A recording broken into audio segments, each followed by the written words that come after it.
Hello students. तो आज हम लोग देखने वाले हैं क्लास 10 का एक टॉपिक जो चल रहा था द्विघात समीकरण, उसी के अंतर्गत चैप्टर 4.2 चल रहा था। आज हम लोग देखने जा रहे हैं क्वेश्चन नंबर 5। तो क्वेश्चन एक बार देख लेते हैं हम लोग। एक समकोण त्रिभुज की ऊंचाई इसके आधार से 7 सेंटीमीटर कम है। ठीक, यदि कर्ण 13 सेंटीमीटर का हो तो उन दो भुजाएं ज्ञात कीजिए। ठीक, मतलब एक साइड हम लोग को दिया गया है, बाकी दो साइड को निकालना है। तो पहले हम लोग बना लेते हैं एक समकोण त्रिभुज। ये क्या है? समकोण त्रिभुज है, which is called right angle triangle. क्या बोलते हैं इसको? Right angle triangle.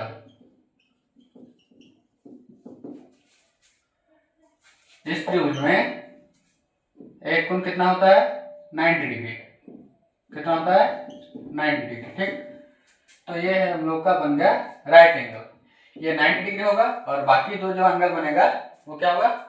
Acute angle बनेगा। ठीक है, मतलब न्यून कोण। ठीक, तो देखिए एक चीज हम क्लियर कर देते हैं। हम लोग एक थ्योरम पढ़ चुके हैं, या आप लोग भी पढ़े होंगे शायद, पाइथागोरस प्रमेय। ये सब पढ़े हैं। ठीक, तो पाइथागोरस जी ने फॉर्मूला दिया था, कर्ण का स्क्वायर इक्वल टू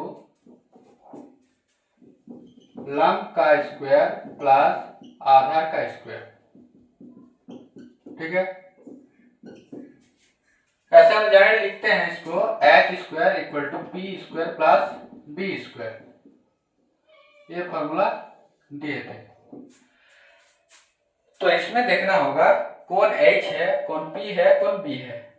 आप लोग तो पिछले क्लास में अगर देखें ट्रिगोनोमेट्री तो उसमें हम समझा चुके हैं। ठीक, तो ये क्या होता है? एच होता है, ये क्या होता है? पी होता है, ये क्या होता है? बी होता है। ठीक, मतलब 90 डिग्री के सामने में जो साइड होता है उसे हम लोग एच बोलते हैं, हाइपोटेन्यूज।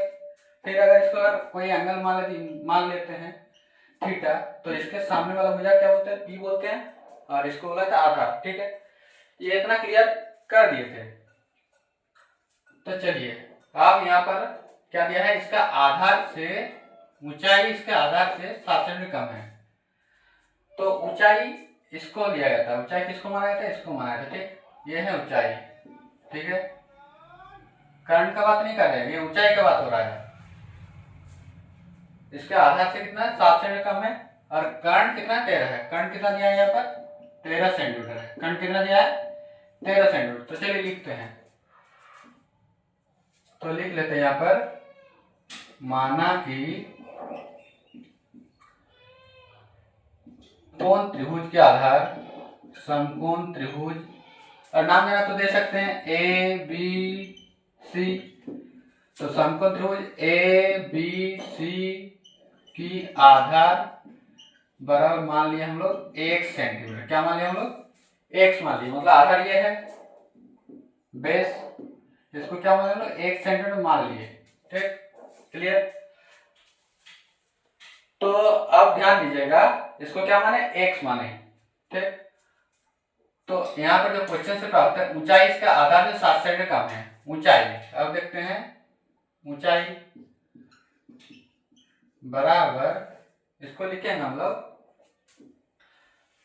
इसको सिंबल देना दे सकते हैं, नहीं तो ऊंचाई बराबर लिखेंगे। देखिए ध्यान दीजिएगा, ऊंचाई बराबर कितना है यहाँ पर? आधार से, आधार कितना है? x है। आधार कितना है?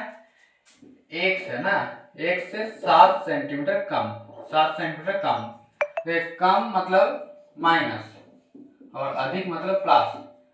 कम या ज्यादा, कम या ज्यादा। ठीक, तो आधार और ऊंचाई दो साइड तो हम लोग को यहाँ पर मिल चुका है, और एक साइड क्या दिया है? कर्ण दिया है। तो यहाँ पर क्या लिखेंगे हम लोग? कर्ण बराबर लिखेंगे 13 सेंटीमीटर दिया है। यहाँ पर लिख सकते हैं समकोण त्रिभुज ऊंचाई लिखना है तो लिख दीजिए ई सी की ऊंचाई। ठीक, इसी तरह लिख सकते हैं यहाँ पर भी समकोण त्रिभुज ए बी सी की कर्ण। ठीक है,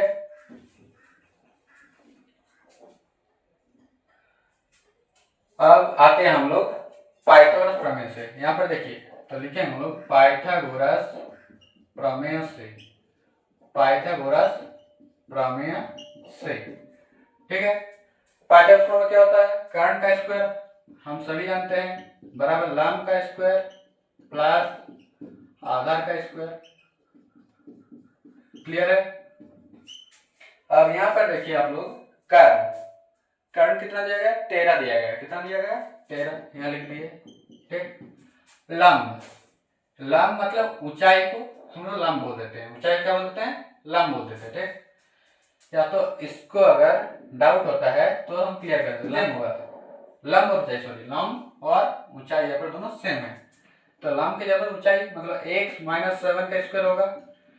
ठीक। और यहाँ पर होगा आधार क्या माने x मान लिया है। क्लियर। तो यहाँ पर होगा 169, इसको तोड़ देते हैं किसमें, फॉर्मूला में, a² - 2ab प्लस b का स्क्वायर प्लस x का square. 169x² minus 14x plus 49 plus x²। तो यहाँ पर आगे बढ़ते हैं, ध्यान दीजिएगा। x था, ये था हम लोग का x - 7, यह ध्यान रखिएगा। ठीक। तो यहाँ पर हम लोग 169 x² प्लस x², ये क्या होगा 2x² आ जाएगा इसमें, माइनस 14x प्लस 49। अब क्या करते हैं हम लोग, 0 रखते इसको इधर भेज देते हैं, 2x² minus 14x plus 49 minus 169, 2x² minus 14x, इसको घटाते हैं कितना होगा 169, 49 को घटा दिए कितना 0 2 120, कितना आएगा 120। लेकिन यहाँ पर ध्यान देना होगा माइनस है प्लस है, बड़ा संख्या का क्या माइनस है, इसलिए माइनस होगा 120।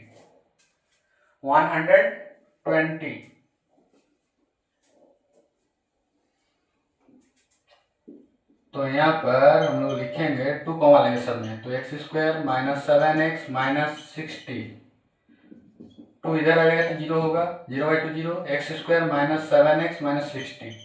इसको घुमा के लिख देते हैं, कोई दिक्कत नहीं है, 0। क्लियर। अब यहाँ से क्या करते हैं, इसको फैक्टराइजेशन करते हैं, गुणनखंड। तो गुणनखंड करेंगे तो क्या बोल रहे हैं, पहला स्टेप क्या लेना होगा, इसको और इसका जो पहला वाला मतलब इसका गुणांक कोफिशिएंट कितना है 1 है, यहाँ पर कुछ नहीं मतलब 1 है, इसको गुना किया जाता है। तो 60 × 1 कितना होगा 60।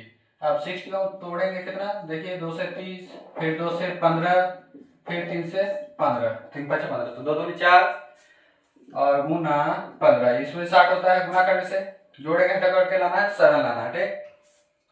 तो यहाँ पर हम क्या करेंगे 12 × 5, देख लीजिए 5 बटा 60 और 12 से 5 घटाएंगे कितना होगा 7 होगा। ठीक। x² minus 12x plus 5x minus 60 बराबर 0। देखिए ये प्लस इसलिए लिए और इसको माइनस इसलिए ताकि हम लोग को लाना है क्या माइनस 7x लाना था, नहीं तो प्लस है तो गलत हो जाता। ठीक। अब कॉमा लेते हैं, x minus 12 plus 5x minus 12 बराबर 0। तो क्या होगा x माइनस 12 और x प्लस 5 बराबर 0। ठीक।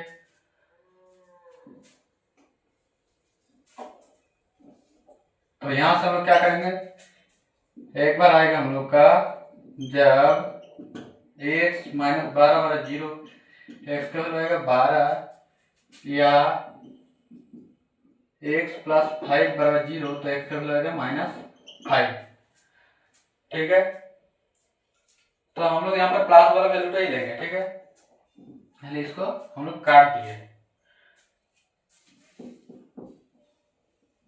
तो देखिए x का क्या मिला 12 मिल गया, x का क्या मिल गया यहाँ पर 12 मिल गया, मतलब आधा क्या मिला हम लोग को 12। अतः त्रिभुज ABC का, या तो इसको इस तरह लिखे, तो त्रिभुज तो लिखे ही है, ABC का आधार बराबर x माने थे, x का वैल्यू कितना है 7 सॉरी कितना मिला 12 सेंटीमीटर। फिर त्रिभुज ABC का लंब जिसे हम लोग ऊंचाई बोल रहे हैं। यहाँ पर क्या बोले हैं? ऊंचाई। ठीक, तो कितना है यहाँ पर? x माइनस 7 सेंटीमीटर है। तो इसके जब 12 माइनस 7 मतलब क्या आएगा? 5 सेंटीमीटर। ठीक,